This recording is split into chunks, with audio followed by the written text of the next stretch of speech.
नमस्कार दोस्तों, एचवीएस स्टडीज़ में आप सभी का स्वागत है। इस वीडियो के माध्यम से हम लोग चर्चा करने वाले हैं एशिया पैसिफिक वाले क्षेत्र के अंदर अमेरिका के बढ़ते हुए इन्फ्लुएंस के बारे में। दोस्तों, एशिया पैसिफिक वाले क्षेत्र के अंदर चाइना को टैकल करने के लिए अमेरिका के द्वारा अपने इन्फ्लुएंस को बढ़ाया जा रहा है, जिसके अंदर अमेरिका के डिफेंस मिनिस्टर के द्वारा रिसेंटली एक मीटिंग कंडक्ट करी गई थी, जिसमें अमेरिका के अलावा ऑस्ट्रेलिया और जापान के डिफेंस मिनिस्टर शामिल हुए थे। और इस मीटिंग के अंदर अमेरिका के द्वारा इस पर्टिकुलर रीजन के अंदर मिलिट्री कोऑपरेशन बढ़ाने की बात करी गई है। आप यहाँ पर ये न्यूज़ देख सकते हैं, यूएस, ऑस्ट्रेलिया एंड जापान वो to work together against China. तो यहाँ पर इस मीटिंग के अंदर इन्होंने बात करी है to boost military cooperation in the face of China's growing ambitions. तो इस रीजन के अंदर चाइना के इन्फ्लुएंस को देखते हुए अमेरिका के द्वारा यहाँ पर ऑस्ट्रेलिया और जापान के जो डिफेंस मिनिस्टर्स हैं उनके साथ में मिलकर ऐसी बातचीत करी गई है कि इस रीजन के अंदर जो मिलिट्री कोऑपरेशन हैं उनको और बढ़ाना चाहिए, जिससे कि हम यहाँ पर अपना इन्फ्लुएंस थोड़ा सा बना सकें और चाइना को टैकल कर पाएँ। यहाँ पर दोस्तों अब एशिया पैसिफिक वाला क्षेत्र के बारे में अगर मैं आपको बताऊँ तो यहाँ पर आप देख सकते हैं, ये एशिया और पैसिफिक ओशियन वाला जो रीजन है इसे कहते हैं एशिया पैसिफिक क्षेत्र। और यहाँ पर चाइना लगातार अपनी इन्फ्लुएंस बनाए हुए है और चाइना का व्यवहार भी यहाँ पर कुछ ठीक देखने को नहीं मिल रहा है, जिससे कि यहाँ पर जो कंसर्न्स हैं वो लगातार बढ़ते जा रहे हैं। अब इनके द्वारा कहा गया है, ये हैं लॉयड ऑस्टिन जो कि अमेरिका के डिफेंस मिनिस्टर हैं। इनके द्वारा कहा गया है, we are deeply concerned by China's increasing aggressive and bullying behaviour in the Taiwan state and elsewhere in the region. तो जो ताइवान स्टेट वाला रीजन है जहाँ पर चाइना और ताइवान के बीच में लगातार कॉन्फ्लिक्ट जारी है, लगातार टेंशन बढ़ती जा रही हैं, तो इस रीजन के अंदर जो चाइना का व्यवहार है उससे अमेरिका प्रसन्न नहीं है, ऐसा इसके द्वारा कहा गया है। हम डीपली कंसर्न हैं।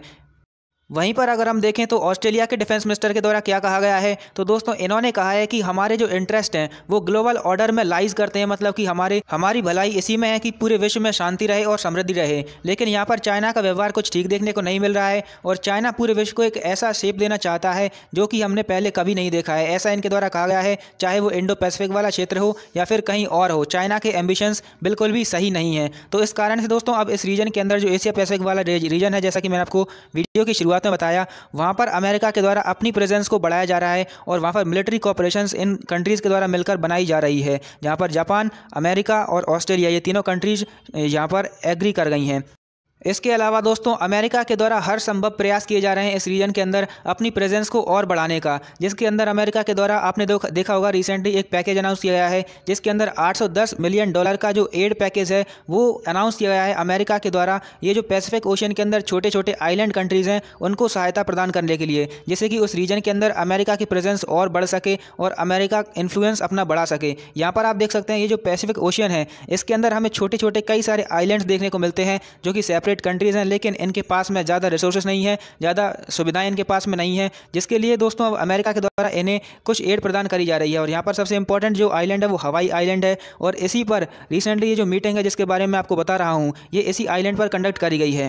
तो इस तरह से इनको सहायता देकर अमेरिका यहाँ पर अपनी प्रेजेंस बढ़ाना चाहता है, जिससे कि वो आसानी से चाइना को यहाँ पर टैकल कर सके। तो ये चीज़ है। इसके अलावा दोस्तों अब रिसेंटली जो वाइस प्रेसिडेंट है कमला हैरिस, उनके द्वारा भी साउथ कोरिया के अंदर एक विजिट करी गई थी। ये साउथ कोरिया में आई थी पिछले वीक। यहाँ पर दोस्तों मैं आपको बताऊं कि केवल चाइना ही नहीं, अमेरिका की एक और दिक्कत यहाँ पर हमको देखने को मिल रही है और वो है यहाँ पर आप देख पाएंगे नॉर्थ कोरिया। नॉर्थ कोरिया लगातार अपनी बैलिस्टिक मिसाइल्स को टेस्ट करता जा रहा है, यहाँ पर उसे बार बार चेतावनी दी जा रही है, उस पर सैंक्शंस भी लगे हुए हैं, लेकिन फिर भी दोस्तों नॉर्थ कोरिया के द्वारा लगातार अपनी मिसाइल्स की टेस्टिंग करी जा रही है। और यहाँ पर हमें साउथ कोरिया देखने को मिलता है जो कि काफ़ी हम कह सकते हैं अच्छा दोस्त है अमेरिका का, और अमेरिका यहाँ पर अपने इंटरेस्ट को बचाने के लिए लगातार प्रयास कर रहा है, जिसके अंदर यहाँ पर साउथ कोरिया में जो कमला हैरिस हैं उनके द्वारा विजिट करी गई थी, जिसके अंदर साउथ कोरिया, जापान और अमेरिका के द्वारा मिलकर यहाँ पर एक जॉइंट मिलिट्री एक्सरसाइज भी कंडक्ट करी गई थी। लेकिन फिर भी नॉर्थ कोरिया के द्वारा अपनी मिसाइल की जो टेस्टिंग है वो नहीं रोकी गई है और बताया जा रहा है कि पिछले एक वीक के अंदर जो नॉर्थ कोरिया है उसके द्वारा 4 बैलिस्टिक मिसाइल्स को टेस्ट किया गया है। इस तरह की चीज़ें हमको देखने को मिल रही हैं, जिससे कि अमेरिका लगातार चिंता में बना हुआ है इस पर्टिकुलर रीजन को लेकर और यहाँ पर वो अपनी प्रेजेंस को बढ़ाने का प्रयास कर रहा है, जिसके कारण से ये जो रीजन है जिसे हम इंडो पैसिफिक या फिर एशिया पैसिफिक कहते हैं, ये काफ़ी ज़्यादा इंपॉर्टेंट बन गया है और लगातार चर्चा में बना हुआ है। तो दोस्तों ये सारी की सारी चीज़ें थी इस वीडियो के अंदर, जिसमें हमने अच्छी तरीके से समझा इस पर्टिकुलर रीजन के बारे में। अब इस वीडियो को समाप्त करें उससे पहले मैं आपसे एक क्वेश्चन पूछना चाहता हूँ, जिसका आंसर आपको कमेंट बॉक्स में बताना है। तो यहाँ पर आप देख पाएंगे नॉर्थ कोरिया और साउथ कोरिया, इनके बीच में ये जो लाइन है, ये जो लाइन इनको सेपरेट करती है, इसका नाम क्या है? यदि आप इसका करेक्ट आंसर जानते हैं तो कमेंट बॉक्स में बता सकते हैं, और यदि आप इसका करेक्ट आंसर नहीं जानते हैं तो ये आपका होमवर्क है। आप वीडियो को देखने के बाद इसके बारे में पता करेंगे और फिर कमेंट बॉक्स में आकर बताएंगे। तो दोस्तों उम्मीद है आप सारी चीज़ें अच्छी तरीके से समझ पाए होंगे। अब इस वीडियो को समाप्त करते हैं, लेकिन दोस्तों यदि वीडियो आपको पसंद आई हो तो इसको लाइक जरूर कीजिए, और यदि अभी तक आपने HVS स्टडीज़ को सब्सक्राइब नहीं किया है तो अभी सब्सक्राइब कर दीजिए। वीडियो देखने के लिए आपका बहुत बहुत धन्यवाद।